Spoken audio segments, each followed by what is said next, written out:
Hello friends, അപ്പൊ നമുക്ക് അടുത്ത ഫ്രീ ക്ലാസ്സിലെ അടുത്ത സ്റ്റിച്ചാണ് ഷുഗർ ബീഡ് സ്റ്റിച്ചാണ് കേട്ടോ. ഷുഗർ ബീഡ് വെച്ചിട്ട് നമ്മൾ എങ്ങനെ വർക്ക് ചെയ്യാൻ നോക്കാം. ഇതാണ് ഷുഗർ ബീഡ്. ഈ ഒരു ചെറിയ ടൈപ്പിൽ വരുന്നതാണ് ഷുഗർ ബീഡ് കേട്ടോ.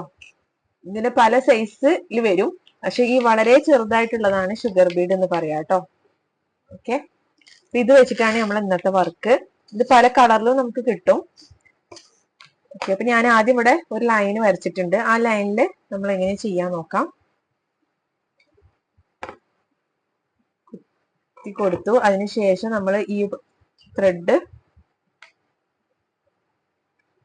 വരച്ചു. ഇവിടെ ചെയിന് കിട്ടി. ഓക്കെ, ഒരു ചെയിൻ എടുത്തു. ഇനി ഈ ഒരു ചെയിനില് നിങ്ങൾ ഷുഗർ ബീഡ് ഇട്ട് കൊടുക്കുക. അതിൽ ചില ബീഡ് ഈ ഒരു ഷുഗർ ഇതിൽ കൊള്ളണില്ല, അപ്പൊ അങ്ങനത്തത് അതിൽ എടുക്കാൻ പറ്റില്ല. ഇതിൽ കൊള്ളണതാണ് നമുക്ക് വരിക. അതല്ലാന്നുണ്ടെങ്കിൽ നിങ്ങൾ 14 പോയിന്റ് യൂസ് ചെയ്യാണ് ഏറ്റവും നല്ലത്. ഷുഗർ ബീഡൊക്കെ ചെയ്യുമ്പോൾ 14.05 എടുക്കുകയാണ്, ആ ഒരു നീഡിൽ എടുക്കുകയാണെങ്കിൽ നമുക്ക് സുഖമായിട്ട് ചെയ്യാൻ പറ്റും. അതല്ലാന്നുണ്ടെങ്കിൽ ഈ നീഡിലാവുമ്പോൾ നമ്മൾ ഇതുപോലെ ചിലപ്പോൾ ഇട്ട് നോക്കിയിട്ട് അത് ഊരി വെക്കേണ്ടി വരും. അത് മാറ്റിയിട്ട് ഇട്ട് കൊടുക്കേണ്ടി വരും. അപ്പൊ ഓരോന്ന് ഇട്ടിട്ട് അത് വീണ്ടും മാറ്റി അങ്ങനെ ചെയ്യേണ്ടി വരും. അപ്പൊ അതിനേക്കാളും നല്ല 14 പോയിന്റ് വെച്ച് ചെയ്യുകയാണെങ്കിൽ ഒന്നുകൂടി നന്നായിട്ട് നിങ്ങൾക്ക് ചെയ്യാൻ പറ്റും. ഇപ്പൊ ഞാനിതാ ഒരു ചെയിനിൽ ഒരു ബീഡ് ഇട്ട് കൊടുത്തു. ഇനി നിങ്ങൾക്ക് വേണമെങ്കിൽ 2 or 3 ബീഡ് ഇട്ട് കൊടുക്കാം. ഒരു ബീഡ് ഇട്ടിട്ടാണെങ്കിൽ ഇതാ ഇതുപോലെ ചെയിൻ അടിയിൽ നിന്ന് വലിച്ച് അഡ്ജസ്റ്റ് ചെയ്തിട്ട് നമ്മൾ അടുത്ത ചെയിൻ എടുത്തു.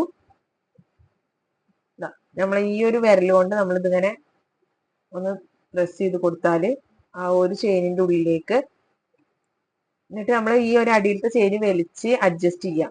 ഒന്നുകൂടി സൂം ചെയ്തിട്ട് കാണിച്ചു തരാം കേട്ടോ. കണ്ടില്ലേ, അടിയിലത്തെ ത്രെഡ് ഇതാ ഞാൻ ഇവിടെ പിടിച്ചിട്ടുണ്ട്. ഇവിടെ ത്രെഡ് ഞാൻ പിടിച്ചിട്ടുണ്ട്. അത് ഞാനിവിടെ അങ്ങനെ അഡ്ജസ്റ്റ് ചെയ്ത് കൊടുത്ത് എന്നിട്ടാണ് അടുത്ത ചെയിൻ എടുക്കുന്നത്. ഇപ്പൊ നമുക്ക് ഗ്യാപ്പ് വരുന്നുണ്ട്.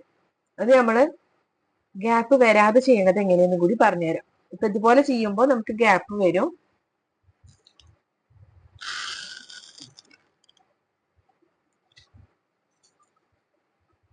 ഇനി ഗ്യാപ്പ് വരാതെ എങ്ങനെ ചെയ്യാന്നുള്ളത് കാണിച്ചു തരാം കേട്ടോ.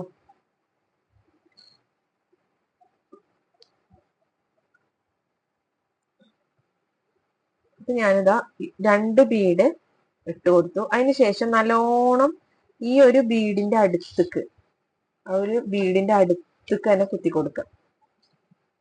ഗ്യാപ്പ് ഒന്നും ഇല്ലാതെ ബീഡിന്റെ അടുത്തേക്ക് കുത്തി കൊടുക്കുക.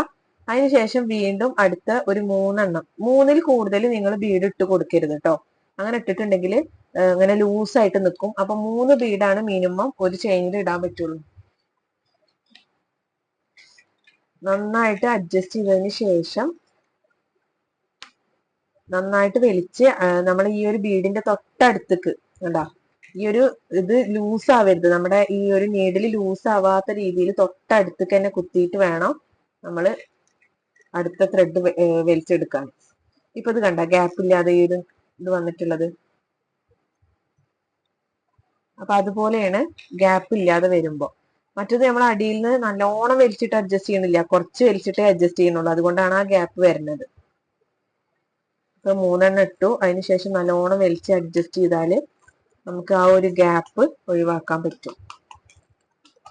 ഒരു ബീഡ് ഇട്ടിട്ടാണെങ്കിലും ശരി, നല്ലോണം അടിയിൽ വലിച്ചിട്ട് ആ ഒരു ബീഡിന്റെ തൊട്ടടുത്ത് തന്നെയാണ് നമ്മൾ അടുത്ത ചെയിൻ എടുക്കണമെന്നുണ്ടെങ്കിൽ അധികം ഗ്യാപ്പ് നമുക്ക് ഗ്യാപ്പ് ഇല്ലാതെ തന്നെ ചെയ്യാൻ പറ്റും. മറ്റത് ഗ്യാപ്പ് വരും. അപ്പൊ ഇവിടെ ഞാൻ 2 ബീഡ് ഇട്ട് അതിനുശേഷം നമ്മൾ അധികം വലിച്ചേണ്ട, ഈ ഒരു ഇത് ലൂസായിട്ട് നിൽക്കും. അങ്ങനെ നിന്നിട്ടാണ് നിങ്ങൾ അത്ര വലിക്കാതെയാണ് നിങ്ങൾ ചെയ്യണമെന്നുണ്ടെങ്കിൽ അവിടെ ഗ്യാപ്പ് വരും. ഇനി നമ്മൾ 2 ബീഡ് കൂടി ഇട്ടാൽ അവിടെ ചെറിയൊരു ഗ്യാപ്പ് ഉണ്ടായിരിക്കും. കണ്ടോ അപ്പൊ അവിടെ ഒരു ഗ്യാപ്പ് വന്നില്ല. അപ്പൊ അവിടെ ലൂസായിട്ട് നിൽക്കുന്നത് കൊണ്ടാണ് ആ ഗ്യാപ്പ് വന്നിട്ടുള്ളത്.